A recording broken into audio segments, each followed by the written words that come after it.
Welcome to our Ocean Studio. I'm your host, Craig Wynn, and this is your co host, Wookie. Asher is on duty here at my feet. We'll probably pick up Asher later in the show. We are now turning to another Mizmor of Dode. This will be the 11th. Um, we've covered more than that, but it is the 11th chronologically as they're at least presented today in the order of the Masoretic text. The original order was probably quite different. We actually don't know the timing that each was written. I'm not sure it makes a great deal of difference since in Hebrew verbs are liberated in time and true for all time. But nonetheless, this is number 11. And we reference the numbers not because they were designated this way long ago. I doubt that they were. There were no, obviously, chapter and verse designations anywhere to be found until really quite recently. And they emanated with Christians, not with Torah observant Jews. Um, but uh, that said, they do help us reference the portions of the text that we're talking about, and for at least that purpose, so long as you don't assume that they have any validity other than they're a reference to the portion of the text that is being discussed, and you don't cherry pick things and think that if you've cited a verse entirely that you have kept things in context, then it's fine to reference them. Anyway, as we progress with Dode's insights, we have the opportunity to witness a reality that is so different than the rest of the world and how they perceive God and indeed the Messiah. Uh, Almost everything our culture has indoctrinated us into believing is actually false, particularly when it comes to God. And much of what we have been encouraged to discount and ignore about God is actually true of him. So let's continue. It begins to and concerning the everlasting and majestic God. We have seen this on so many of these songs written by Dode, and it really speaks of Yahweh. He is the eminent and enduring director who continuously leads. It's from Ha Nashak of Dode. So once again, this is of Dode. If you're unfamiliar with that pronunciation, the fact is that Dode's name is written as DWD, Deleth, Wa Deleth. Every time that anything is attributed directly to him that he wrote, so my guess is he probably knows how to spell his own name, and anything written by a prophet within 3 centuries of Dode's life is also written as Deleth, Wa Deleth. So I'm going to assume that God knows how to pronounce his son's name and write it, and that the king also was literate and could write his own name. And therefore it is Dode. There was never a V sound in Hebrew language, so it cannot be David. And the I does not appear in his name. There is in some of the books that were written much later, a supplemental yod added to Dode. It's only about oh 20% of the overall times that his name appears that the yod is added between the wa and the final deleth. But as I say, every other mention, and particularly all those closest to him, are written Dode Wa Deleth. So you should just become more familiar with it. That's his name. We don't have any right to change it. He is God's chosen one, and that's the name that was chosen for him. With Yahweh, that's another name that we ought to become more familiar with. Yahweh is God's one and only name. A pronunciation of it is not difficult. You can come to it very directly, although I take an entire chapter to prove it to you. Don't want the microphone to be in your way there, Wookie. I'm sorry if it's intruding on your napping area. You can prove it comprehensively, as I did in the entire chapter of An Introduction to God, introducing the proper pronunciation of Yahweh's name. But Two words by themselves take you to this place. Three, if you want icing on the cake. The first would be Haya, which is the basis of Yahweh's name according to Yahweh. He says that his name was based upon the Hebrew verb Haya, where the He and the Yod are properly pronounced. There is the Yah conclusion of the name, which certainly tells you how to pronounce three of the four letters in Yahweh.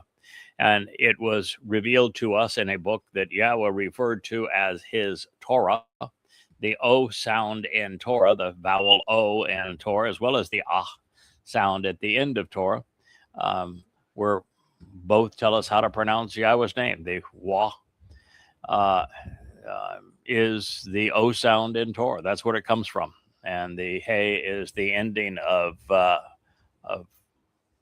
Torah. That's the ending letter of Yahweh's name as well.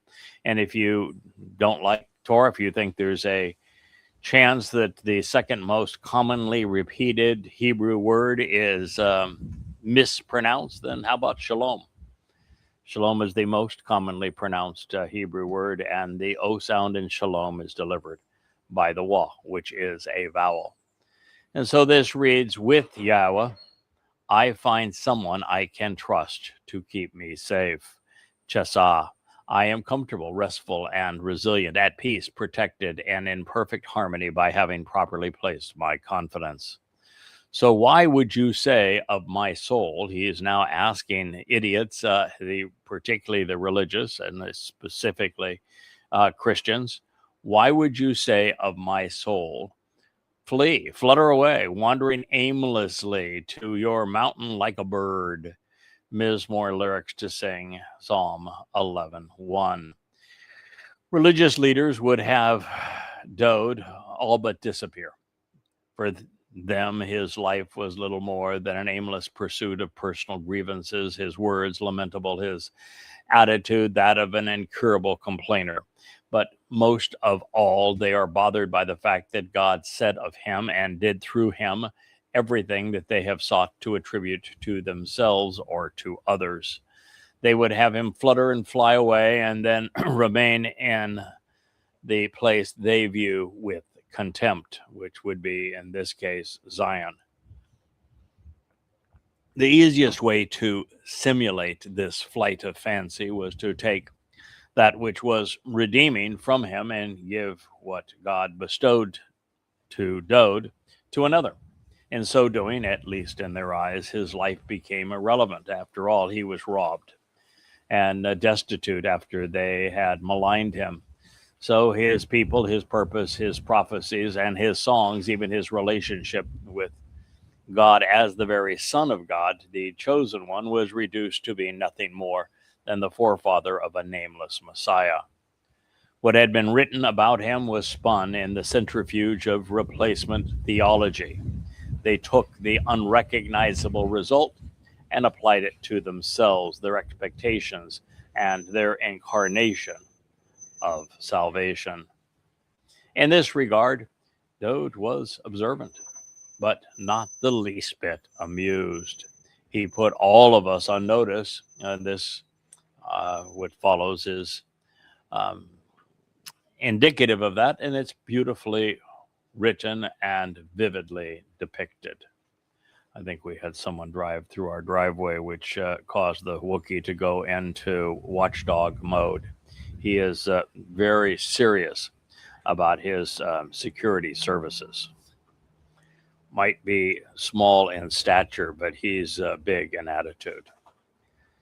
Indeed, behold, those guilty of vexing religious malfeasance, Rasha, those who are wrong, evil, hostile to God, and wicked, and condemned for their lack of ethics, these who are culpable, horrid frauds with massive crimes, have bent the bow. They have fashioned and aimed their arrows upon the string to shoot through the darkness and the shadows at those who are straightforward and correct in their thinking and judgment. Mizmor 11:2. From Dowd's point of view, certainly from mine, after having written 5 books on Christianity, which I entitled Twistianity, The religious have taken aim at Dode. They have performed armed robbery. Jesus is nothing but the product of identity theft. They committed a horrible crime.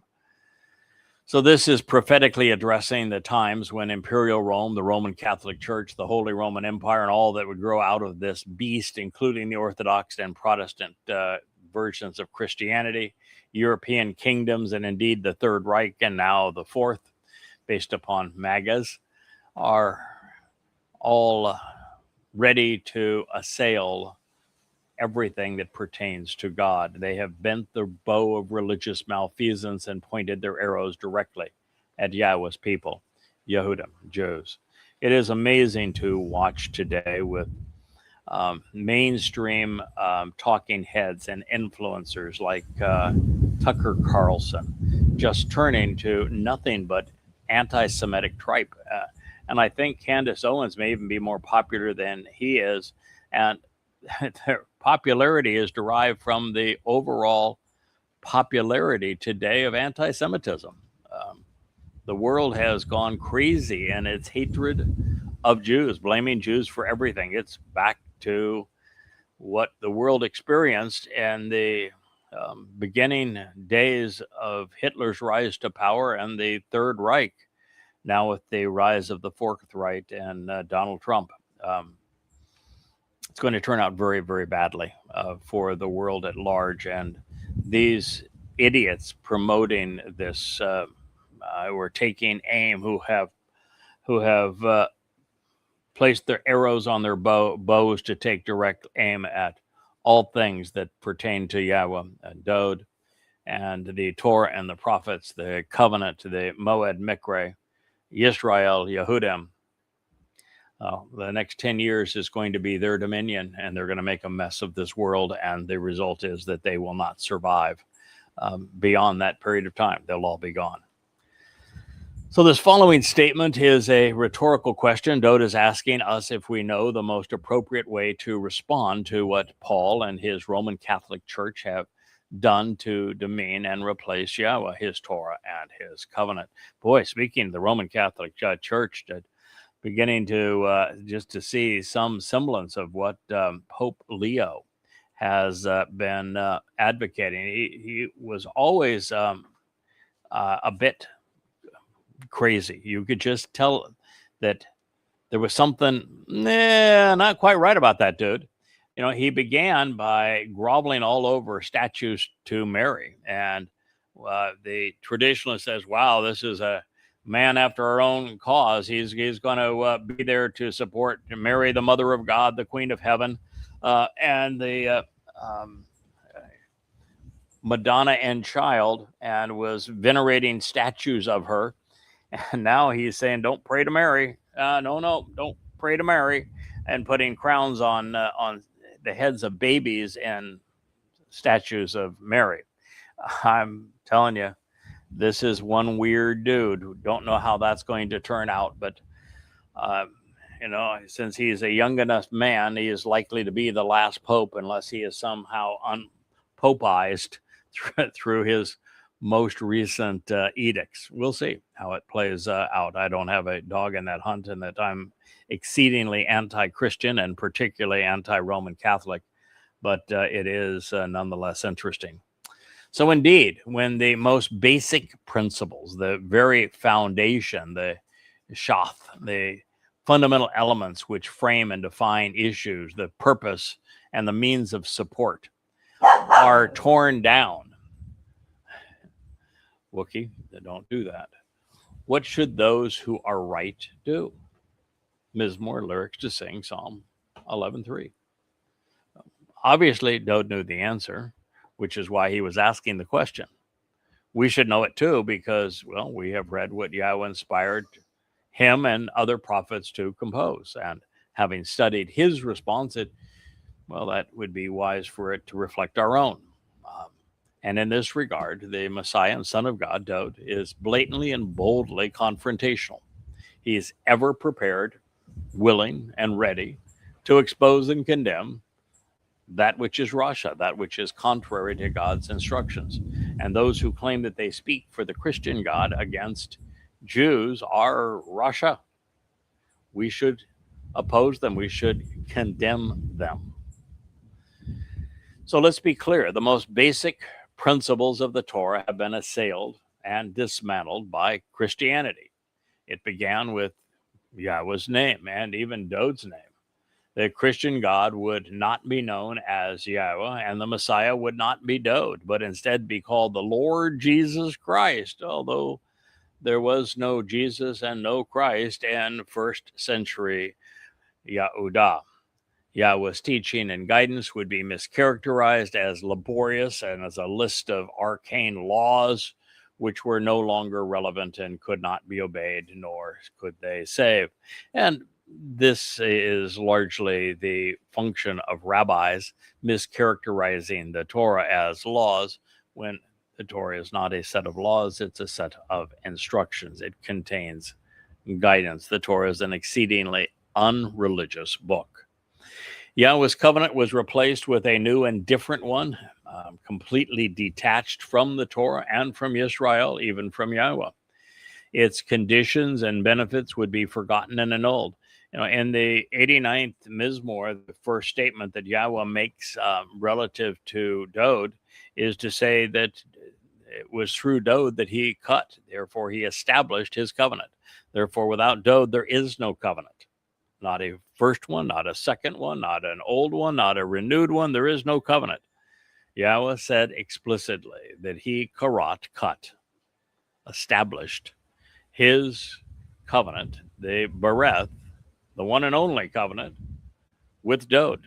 Calls him out by name. He says that Dod is also his chosen one, and he says that Dod is his co-worker. That's just in the opening statement by Yahweh in the 89th Mizmor. It would go on to say many, many more things about Dod, even calling him the Zeroah, which is the sacrificial lamb that fulfilled Pesach, that he is called by Yahweh the Son of God. And he is said to have been anointed directly by Yahweh, making Dod the Messiah, not that other guy. So the invitations to be called out and meet with God would suffer a similar fate, each superseded by a Babylonian holiday, beginning with Christmas and Easter. But, the rabbis also played a role in this. They misappropriated every one of God's instructions. They completely ignore matzah, making Passover a 7-day holiday when it's just the first day of matzah. They ignore Bakurim. They have twisted shabuw'ah, so it's no longer has any semblance of meaning. They've turned taruw'ah into a Babylonian holiday. They've added Purim with absolutely no basis in Yahweh's teaching. They have added Hanukkah again without any instruction from Yahweh. They have corrupted Kippurim, so that rather than being a day of reconciliation and a day to celebrate the return of Messiah, Dod, and Yahweh, it is now a day for twirling chickens and for abusing oneself. And Sukkah is a time to live in grass huts, straw huts, as opposed to a celebration of our return to Eden in just about 7 years from now. They have it all messed up. Anyway, as Christianity would grew, the Shabbat was torn asunder as Sunday came to reign as the Lord's Day. Hebrew was discarded in favor of Greek, then Latin, as the truth was lost in translation. Israel was demeaned and cast aside for a Gentile church. It was blamed for killing the man who was the Christian God.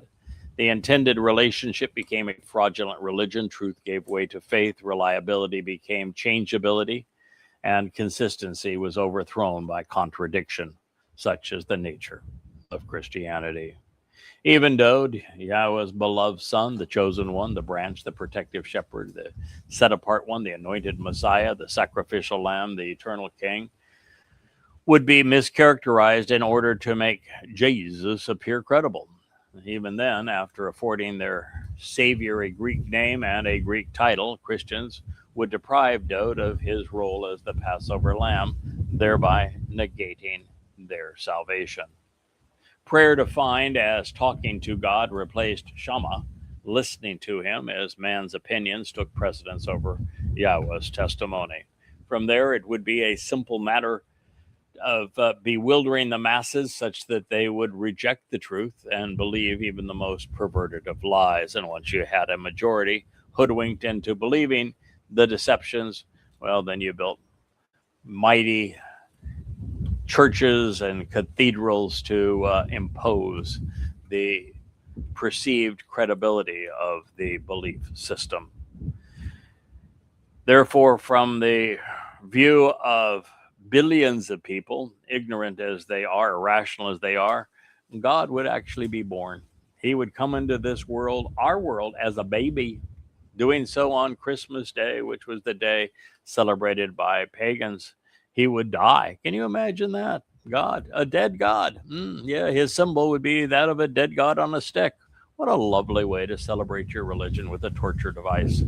The Passover lamb would be resurrected on Easter Sunday rather than having been sacrificed for the well-being of the participants.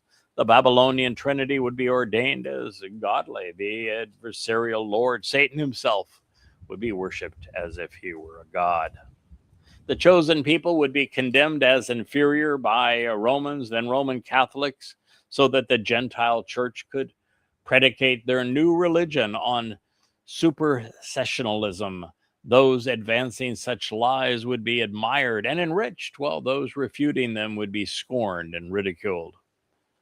Welcome to the here and now that these Mizmor Psalms have been assailing. As recently as the spring of 2020, the Lutheran Church's Danish Bible Society revised a translation of the New Testament, and they called it the New Agreement. These anti-Semitic advocates of replacement theology not only excluded Yahweh's Torah and prophets and Psalms, they excluded any mention of Israel. Ignoring the obvious that present-day Israel is located within the boundaries God depicted, that the population is comprised of Yehudim Jews, and that their official language is Hebrew, and that there are countless prophetic declarations depicting Yahweh's return to Israel on behalf of Israelites, the Bible Society justified their conspiratorial animosity and rancid racism by falsely claiming the ancient Israelites are not linked to any substantive or material way to the contemporary modern state of Israel. Huh? What? Because you want it to be true? Because you say that it's true? Doesn't make it true.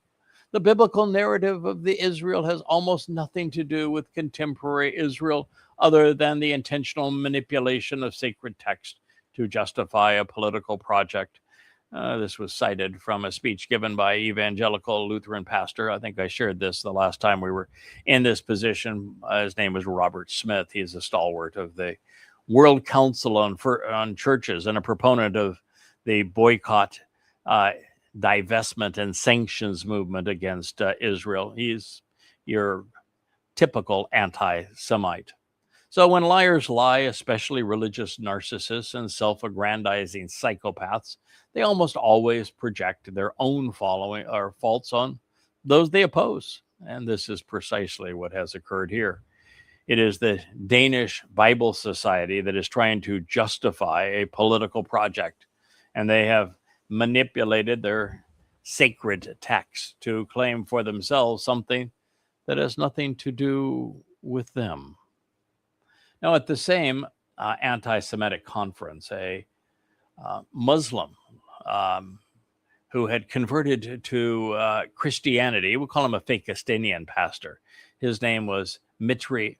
Raheb, he chimed in. He says, "It wasn't the Lord God who promised Israel the land. It was the Lord Balfour." Cute, but stupid. And he would indict himself further with Jesus was a Middle Eastern Palestinian Jew. No. Palestine is nothing but an ethnic slur. It was first conceived by Hadrian when burning Jews alive, wrapped in Torah scrolls, so that he could rename the province of Yehudah, Philistina, Syria, all to simply erase the truth and replace it with a lie. And it would have been a forgotten lie, a stupid, irresponsible lie that no one in their right mind would have continued, except, well, the British have never been in their right mind. They have always been anti-Semitic. They're the scum of the earth, and they're the ones who kept the lie alive. By the way, Lord Balfour, yeah, he was a Brit too. Well, I can't speak of for the Lord of a-holes. Yahweh spoke of Israel. He spoke of Zion. He spoke of Jerusalem over 3,000 times in his Torah, promising to return to this very place on behalf of his people. Unfortunately, based upon what Dode revealed in his Mizmor, those of us who have come to love Yahweh, adore what he and Dode have achieved together, we will endure. And this putrid, jaundiced verbiage of those who oppose Yehudim and Yisrael, they will be no more. Good riddance. Life is about, well, exclusion and inclusion. We are afforded the opportunity to choose between God and man. Christians have chosen man.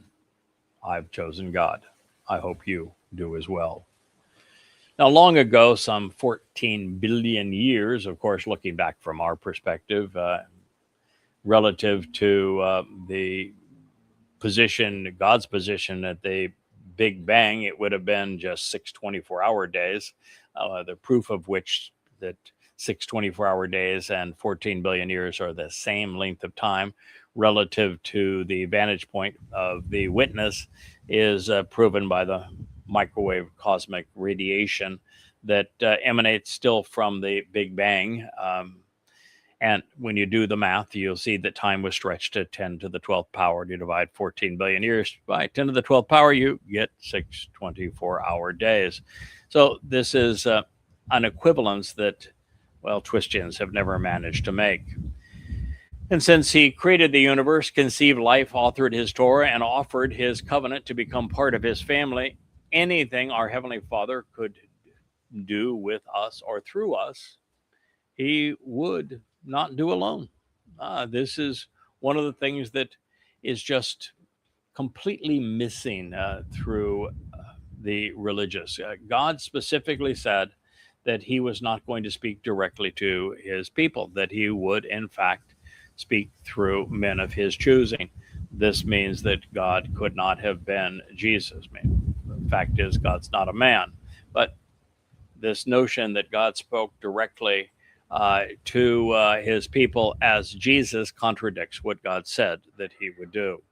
Now, in heaven, he has positioned himself, and he has done so in a way that can empower us to condemn those who would do that which God has warned against. And whether or not we engage as he intended, well, that's up to us. But be aware, even though Yahweh is leaving this up to us, he is aware of our choices in this regard. He knows those who can be trusted to engage and to support his agenda. So Yahweh is in his set-apart sanctuary. This is something that Yehudim, Jews, would be wise to know, because they think that they can go off to war with yet another enemy or bomb the same enemy and that God is going to protect them. That is not the case. He would if they would return to him, but they have not. They've written him out of their name, out of their country, out of their religion, out of their lives, literally erasing his name. And so Yahweh is not going to return and protect them until they return and to him. So Yahweh's seat of honor is in the heavens. This is true. He uses his faculty of sight to perceive what can be observed regarding the agreement. His gaze is like the beam of light, and it assesses the children of man. This is Psalm 11:4. For most of the past, 3,000 years, Yahweh has been hands off.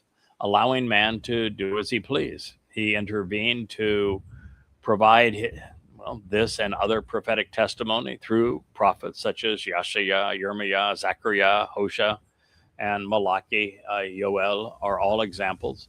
And otherwise, he has been silent. He consented to have his beloved son Dode fulfill his obligation to serve as the Passover lamb and to honor his promise on behalf of the covenant regarding, well, unyeasted bread, firstborn children. And it, by fulfilling these Mow'ed Miqra'ey in year 4000 Yah, 33 CE, in his second of 3 lives, well, Dode has enabled the promise of 7-7, which is upcoming. And he has intervened through his malach, his spiritual representatives, to protect those who have been about his business. Well, that's it. There has been nothing more. And that isn't because God wanted it to be that way, but because we left him with no other viable option. Yahweh looked for someone who was willing, but he found no one. He makes that very clear through the prophet Yeshaya, Isaiah. Not for a decade, not for a century, not for even just a millennia, but for a score of centuries. He found no one, not among his people, not even among Goyim, that would listen to him. Pretty amazing, considering he is God, considering what he had to say.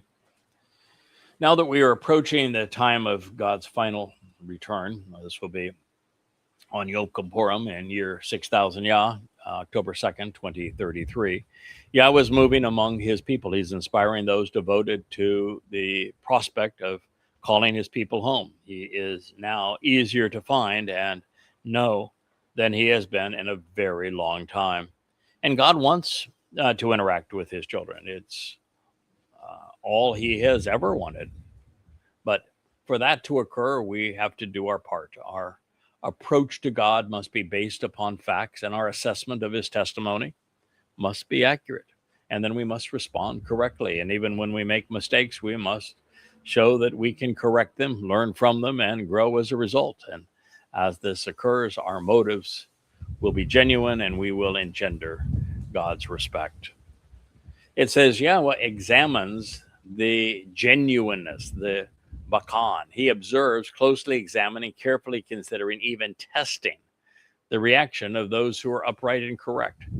This is something I just want to underscore because it is so essential to understanding what went wrong in the garden 6,000 years ago and what's going to be the purpose of going forward through the celebration of Sukkah as we move forward in time to October 2nd or 7th of 2033. When Yahweh evaluated what Adam did in the Garden of Eden, he came to the conclusion that there was no way to resolve what he had become. He became lethargic. He was not listening. He was not responsive. He was not engaged. He was making no contribution. And God recognized that in any mistake he made, there was no attempt to correct it. If he stumbled, he remained down and wallowed in his pity and shame. Under those circumstances, there was nothing God could do. He could not allow Adam to be anything more than he was. And as he was sort of like a goldfish swimming in a bowl in this protective enclosure. So God made the decision to cause the fall of man to give us the opportunity to rectify that situation, to show that we could be observant, that we would be willing to listen to what he has to say, to be thoughtful about it and consider the consequences of his instructions and guidance, and then to be responsive, to engage, to make a contribution, to make the covenant relationship better, to make our lives and God's existence more interesting, more enjoyable, and mostly to demonstrate that we could be trusted, we could be relied upon, that when we made a mistake that we would learn from it and grow as a result. Are we genuine? Are we worth God's willingness to remove us from the constraints of physical bodies and from this planet and allow us to explore the universe with him. And for that, God must know that we are trustworthy, that we are observant, that we are genuine, that we can be relied upon to do the right thing. And if we make a mistake, to learn from it. There was a marvelous post about a song. The song is exactly what we're talking about here. It's a song about inviting all who are willing to listen into Sukkah, which is 1,000-year celebration of getting our relationship right with Yahweh. And there will be covenant members who have already done so as the standing grain. And Yahweh is going to allow this mortal remnant of Yisrael and some Goyim into this celebration, this 1,000-year celebration of life called Sukkah. And in it, the entire earth is going to be transformed in the conditions found in Eden. All religious and political effects are going to be eliminated, as will be all those who are overtly political and religious and conspiratorial and militaristic. They'll all be gone. All anti-Semites will be gone. And during that time, the primary purpose will be for this mortal remnant to learn how to listen to God, how to evaluate what God has said, how to respond appropriately so they're engaged, making a difference, making a contribution, and show that they're genuine, that they can be trusted. This is what we're going to be doing. And there was this beautiful song on it, and a first-time attempt by some of our newer team members in the graphics, the branding group. I had created a video and graphics to go with the song, and I noted, well, you've done a marvelous job. This song's beautiful. The graphics are beautiful. I have some suggestions, however, and the suggestions were, there were some typographical errors, about 20 of them, and you probably want to clean those up a little bit. And since the invitation is to Sukkah, it's back into the garden and not walking through a desert. So let's change that graphic a bit if we could. And I said this in the light of this very thing. We're going into Sukkah. It's a time of examination, of careful consideration, of constructive criticism, if you will. And we can say that's a good start, which I did, and then say, here's how we can make corrections and make it better. And we need to be comfortable with that kind of thing, because that's going to be our experience over the next 1,000 years. So God's going to examine the genuineness of those who are upright and correct, of those who have been allowed into the garden. And then it says, but the deceitful one who is wrong and religious, the Rasha, the fraudulent, the wicked, the guilty of leading others astray, and the one who is fond of a cob, who desires and becomes familiar with violence, that which is wrong, destructive, that which terrorizes and maims without moral restraint, plundering and looting others, he hates his soul. Yep, that's what it says. He hates his soul. And there's more lyrics to sing Psalm 11:5. That's Shane. Shane Nefeshu. He hates his soul. Hate is a virtue. If you don't hate, then you are incapable of love. And it's just a fact. I'm always surprised that so few people understand this reality, that you can't be genuine in your compassion for anyone unless you know who, what, why, when, and especially how to express righteous indignation.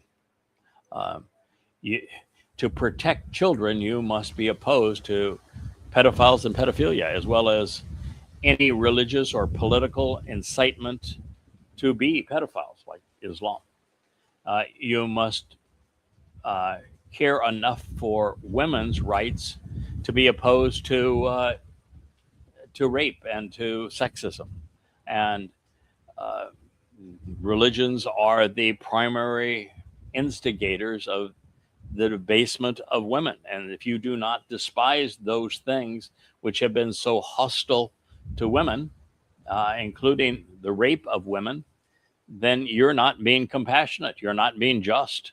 Uh, you should be opposed to terrorism and to religious and political doctrines that encourage it. Um, so there are things that you must be opposed to and despise for you to be compassionate and loving, for you to be moral, for you to be righteous. And God is trying to model this for us and to tell us that when it comes to those who are misleading Russia religiously, um, and those who are violent, those who are destructive, those who are terrorists and maim others without moral restraint, who plunder and loot them, that he hates them. He hates their soul, which is even worse than hating them, because, well, their soul is going to be cast into Sheol. So, volume 1 of Observations, which I wrote, a very, very long time ago, the opening statement was, hate is a virtue. It was not my opinion or my idea. Saying so did not make me ignorant or mistaken. It's God's conclusion. Not that God needs anyone to defend him, but nevertheless, evidence and reason dictate that he is correct in his assessment. Humankind has been mistreated, has been abused, has been deceived and traumatized for the past 5,000 years because far too few people have had the courage or compassion to oppose the religious, political, militaristic, and conspiratorial influences which have been so universally corrupting and corrosive. Unless and until far more of us learn what and how to hate, the caustic influence which has stained every human civilization and bloodied humankind, perpetrating all manner of violence, it's going to continue to be just as destructive and deadly and deceitful and damning as humankind has been since the beginning of time. And I am overtly condemning of Rahab. That would be Donald Trump. He is the integration of man, the worst of man and Satan. And to not denigrate him is to be among the many who fail to warn the world of the consequence of someone this disingenuous, of someone this demonic. We need to hate, and we need to know what and how to hate. Otherwise, there is no love. If you have a daughter and there is a perpetrator next door that has a history of preying on little girls, and you find this man trying to abduct and denigrate your daughter, you damn well better hate him. And if you don't, then you are a worthless piece of crud yourself. So terror exists and it prevails because it's not one in a million of us who has invested the time, who has demonstrated the courage, who has embraced the characteristics which have caused Yahweh to inspire Dode, and who will, as a result, expose and condemn Islam. The religion is responsible for 95% of today's terrorist atrocities. There isn't one in a million who understands and despises what Paul wrote 2,000 years ago sufficiently to systemically and systematically disavow Christian deceptions, holding the religion accountable for the crimes it has committed against God's people, including the Holocaust. There isn't one in a million willing to explain why we should not be political or patriotic, proving and providing the reasons that we should not support a political party. Today, the Democrat Marxists and the Republican MAGAs are out of their ever-loving mind. Both would be exceedingly destructive, empowered. Don't support a political party. Don't support any military. Don't support a spy organization, international diplomacy, or religion. These are counter to God. They are counter to the well-being of humankind. Now, until far more people come to their senses, shed their ignorance, develop some character, and start thinking rationally, deceit and violence will continue to ravage our world with its carnage, littering every place on earth. Well, at least until such time as taruw'ah in year 6000, 2033. Now, for love to prevail, hate must exist. For there to be truth and for it to be known and accepted, lies must be loathed. There are many things that God has identified worthy of our disdain. For us to do as we should, they must be known.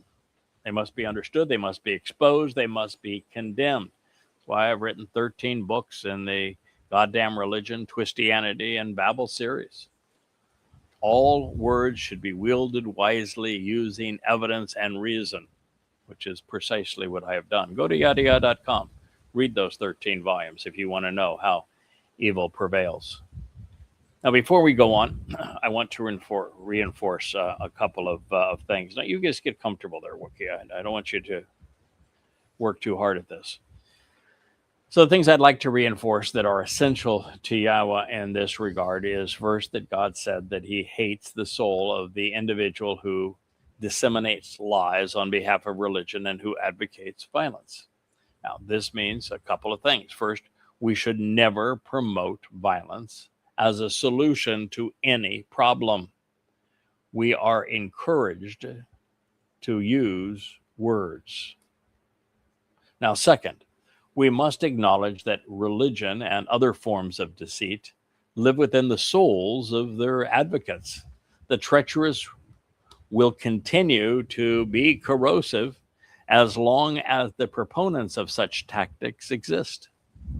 And that is why Yahweh will be expelling and exterminating so many of them on taruw'ah in 2033. It also means that it is appropriate for us to condemn the most vocal and notorious proponents of delusions, since Yah clearly holds them in disdain. Now, the idea of a prison whose bars are comprised of light appears intriguing, and well, maybe it's especially fitting and proper because that's the idea that follows. It says, he will bring down on those who mislead and are mistaken, the deceitful and the religious, the Rasha again, a means of incarceration, comprised of fire made of flames, burning light and combustible material, which glows brightly and burns, and brimstone, in addition to a scorching spirit of righteous indignation, a fitting receptacle and appropriate fate for them. This is Mizmor, lyrics to sing, Psalm 11:6. So it should be obvious that Yahweh despises everything that's associated with Russia, religion, external and eternal incarceration in a cell comprised of burning sulfur while enduring the righteous indignation of an angry spirit does not sound appealing. So by all means, let's avoid being Rasha, misleading or mistaken, religious and thus deceitful, corrupting or corrupted, wrong and thus invalid, fraudulent or unethical. Let's be careful and not lead anyone astray. Let's avoid that which is inappropriate and confusing, particularly in relation to God. Now, being Sadak right is a better idea. In fact, Rasha is presented in direct contrast to being Sadak, correct. One is wrong, the other is right. And therein is the difference between life and death, Yahweh and Hasatan, Shamaim or Sheol. This reads, concerning those who are right and thus vindicated. Yahweh loves the upright and the correct. The straightforward and the reasonable shall gaze upon his face. Psalm 11:7. Well, that's the corollary, isn't it? God hates the overtly religious and those who are so vicious. But if you're right about him, Sadak, which is the single most important thing relative to God, being correct. If you are, then Yahweh loves you. He desires you. He ahab you. He wants to establish a close personal relationship with you. And he will view you as Sadakah, being upright, correct, and vindicated, innocent. The straightforward and the reasonable, the yasher, those who are on the level and consistent, they're going to be able to gaze upon, to observe and behold Yahweh's face. I think it's so clear. I'm just surprised that there are any religious people. How could you carry around a book that says such a thing and not be responsive to it? Well, there are a significant number of things we need to know, understand, accept, and act upon to appear before Yahweh, and more importantly, to receive his love. But in the end, all of them are bound together by a single idea, and that is Sadak, being right. Faith means nothing. Belief means nothing. Religion means nothing. In fact, they're all counterproductive. Being right is what counts. You can't be right until you know. It is knowledge that leads one to being right. And you can even be beyond right when you understand. So when it comes to being correct about Yahweh, the thing I enjoy more than learning the truth is, well, coming to understand it and then sharing what we've come to comprehend. From the very beginning through 22 years and 35 books, we have been committed to more correctly and completely translating Yahweh's words, contemplating their implications, and to going where his guidance leads. Everything Yahweh has revealed on behalf of humankind is all directed at a single idea. God wants us to be Sadak. He wants us to be right. Because if he's right, if we're right, then every positive thing can happen from there. And this is an exceedingly good thing because, as it turns out, being Sadak right provides direct access to Yahweh's presence and to his love. He just said so. If you want to gaze upon the face of Yahweh, it is essential that you be right about him. Begins by knowing his name, begins by knowing what he said in his Torah and prophets. It begins by accepting the conditions of the covenant, which are 5. It continues by acting upon the means to deliver the 5 benefits of the covenant, which are delivered through the first 3 spring Miqra'ey, the Pesach, the fulfillment of Pesach, Matzah, and Makodim. This is how we come to know that God can be trusted and relied upon to deliver on his promises. This is how we come to be immortal, to be deemed not guilty and therefore innocent in his presence. It's how we are enriched and empowered as his children. So in a world that's fixated on faith and hope, on being politically correct, even when it means being wrong, it is reassuring to know that from Yahweh's perspective, nothing matters more than knowing and accepting the truth. This means that everything we have translated and contemplated over these past 25 years has served a purpose. The entire Yada Yahweh family of books, all free at yadayah.com, provides the open-minded and the responsive with the opportunity to be Sadak, right? And it's an open book test, but you got to read them. You got to know where to find the answers in the book. You got to know that the answers are there for you. You have to walk away from faith and to knowledge. Now, we should not be surprised by any of this, including the, simplicity of it all. It is basic. Even with Abraham and with Yishak, there was a test, one where they were able to demonstrate their understanding and show that their response to God was correct and that they could be trusted to engage and to work with God to make a contribution to what he was trying to achieve.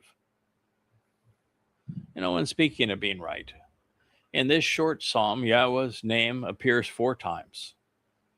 Knowing and using Yahweh's name is the first step to heaven.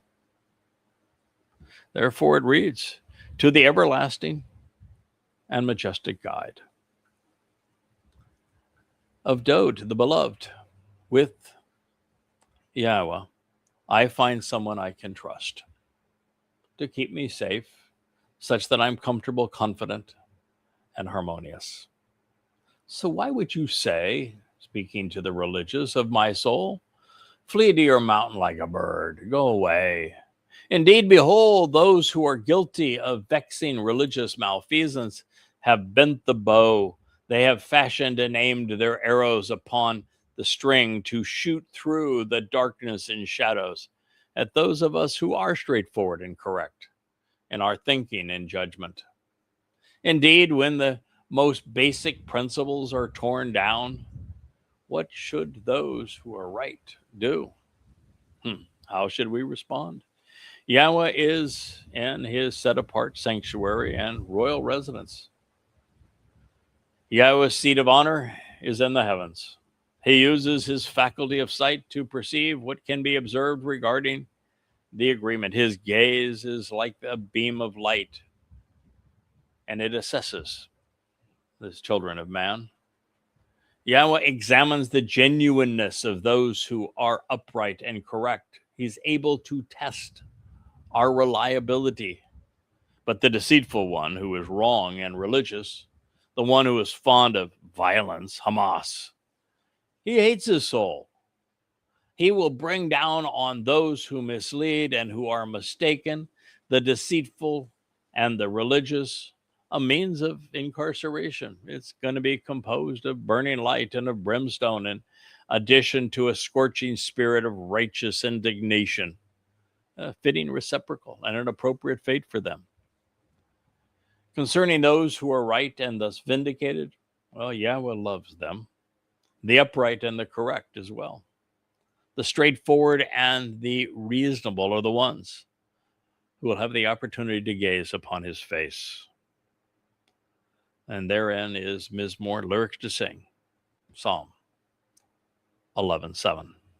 Certainly something for us to digest, is it not?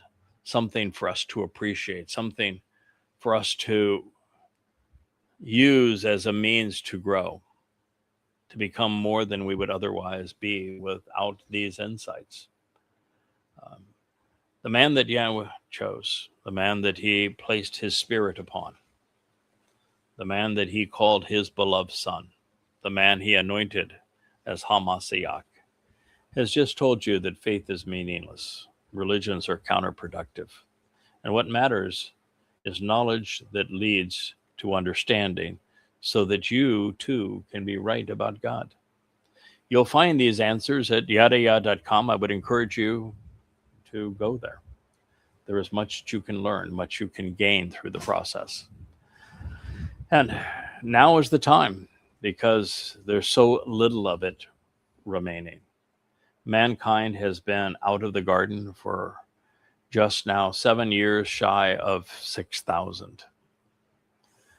By 2033, everything that man has tried to control on this planet will be for naught. We're entering a time of a death spiral. We're going to witness calamities of a great magnitude and world war. It's going to be particularly harsh on Jews, but it's just, you need to know from the prophet's perspective, we're entering the worst time in human history. We have now, as the leader of the world, a man that Yahweh refers to as Rahab. He is Satan in the flesh. He is demon possessed. His name is Donald Trump. And over the next 7 years, he is going to be the most destructive force on earth. He already is. And well, I can't tell you whether or not he is going to attack Iran again, whether his attack will be superficial as it was the last time or devastating. I can tell you that he will instigate wars, that he will betray Israel, and that ultimately he must be destroyed and will be. That will occur on taruw'ah in 2033. But between now and then, you need to be aware that this is the most dangerous man in the history of humankind. He's going to be worse than anyone who has ever ravaged the human race prior to this time, and that's saying something. And so it's now or never for you. If you want to be part of the covenant family, if you want to be among those who gaze on Yahweh's face, you need to learn who God is, what he is offering, and what he expects in return. You need to disassociate yourself from the things he despises: religion and politics, conspiracy, militarism. This is God's invitation. It is our invitation to you on his behalf. I thank you for listening, and we look forward to returning to our ocean studio and the revelation of yet another insight that can be gleaned from our returning King, our Messiah, the very Son of God, our Savior, Adod. So until next time, good day.